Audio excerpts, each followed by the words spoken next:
de Castro. Para ellos tenemos a nuestro compañero Juanjo Florensa. Buenas tardes. ¿Podemos poner aplausos? No. Bueno, Juanjo, buenas tardes. Continuamos. Bueno, cuéntanos la historia esta es que ocurre en el siglo XIV. En el siglo XIV es una historia de amor, pasión, adulterio, guerra, diplomacia, violencia, crueldad y venganza. Hablamos de los amores de don Pedro I de Portugal y doña Inés de Castro. De esta historia, el desaparecido Juan Antonio Cebrián, en uno de sus pasajes de la historia que emitió el año pasado, decía: una pareja de amantes que se quisieron hasta el final. Estos son Pedro Amorós, a la derecha Mariano Fernández. Este es el pueblo de Alcobaza, donde llegamos a ver donde están situadas las tumbas de los túmulos de Pedro I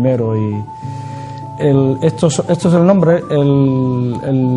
El nombre de Alcobaza proviene del nombre de los ríos que están alrededor, Alco y Basa, que son los que dan el nombre a esta ciudad, ¿no? Estos son los componentes de este viaje esotérico, este viaje mágico por Portugal, organizado por Luis Mariano Fernández, que es periodista e investigador de la televisión de Benalmádena.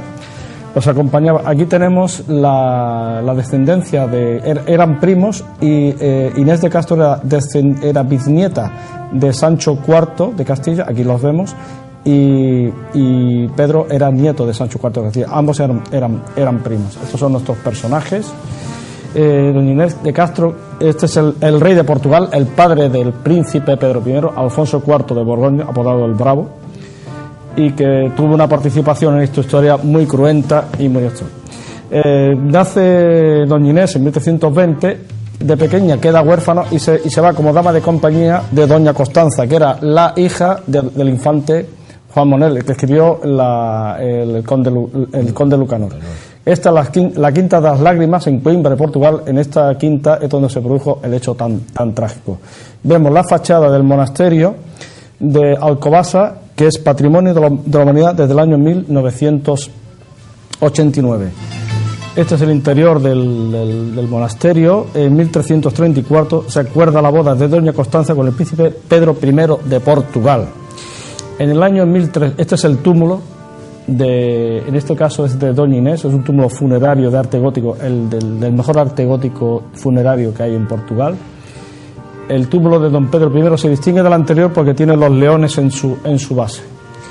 Están en el transepto del crucero de este monasterio que tiene origen cisterciense del siglo XII. Tenemos nuestros protagonistas, que la comitiva nupcial se desplaza en el año 1338 a la corte de Lisboa. Allí es cuando se formaliza el matrimonio con doña Constanza, pero la acompaña doña Inés de Castro, una mujer hermosa, bellísima, de ojos azules y con un cuello de garza. Enseguida don Pedro quedó prendado con esta mujer, y de ella se enamoró y se convirtió en su amante, que tuvieron 4 hijos. Este es el momento del asesinato, porque ahora vemos que por los temas de la intriga palaciega para el rey Alfonso de Portugal, el tema de que tuviera hijos y descendencia bastardos por el linaje de la dinastía portuguesa en la corona portuguesa. Ya había muchos conflictos entre hijos legítimos y bastardos que provocarían la guerra civil. Pues llegó al extremo de enviar a 3 emisarios para asesinarla: don Pedro Coelho, Álvaro González y Diego López Pacheco. Pero esto ocurrió porque en el año 1345, al tener el último hijo de los 4 que tuvo con doña Constanza, que fue el infante Fernando, que llegó a ser rey, pues murió en el parto. Entonces él quiso casarse con... Él se quedó viudo. Sí, quiso casarse con ella, pero no le dejaron. De hecho, hasta el rey Alfonso llegó a desterrar a esta mujer a Alburquerque, cerca de Badajoz, en Extremadura. Pero bueno, se seguían viendo, se seguían citando, y cuando ya muere la mujer legítima, doña Constanza, ella vuelve a Portugal y se reúnen en Coimbra, al lado de un monasterio y en el jardín de la Quinta das Lágrimas, donde tienen su amor secreto y donde tienen los cuatro hijos, los 4 descendientes. En ese momento la península ibérica era el escenario de las batallas diplomáticas de extensión de la Guerra de los 100 años entre Francia e Inglaterra, e intentaban atraer Portugal o Castilla a su bando.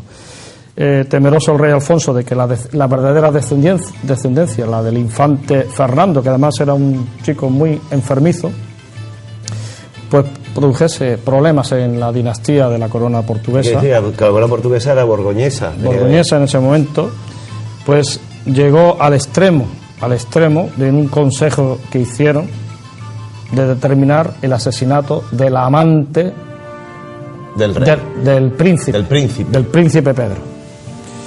Entonces, don Pedro era muy aficionado a la caza, y en una de esas mañanas que salió de caza cerca de Coimbra, se desplazaron estos 3 secuaces, estos 3 sicarios mandados por el rey Alfonso IV, don Pedro Coelho, Álvaro González y Diego López Pacheco. Se dirigieron a Coimbra, degollaron sin piedad a la inocente Inés de Castro delante de sus hijos. Una escena terrible. Hemos de decir que don Alfonso era el suegro de ella.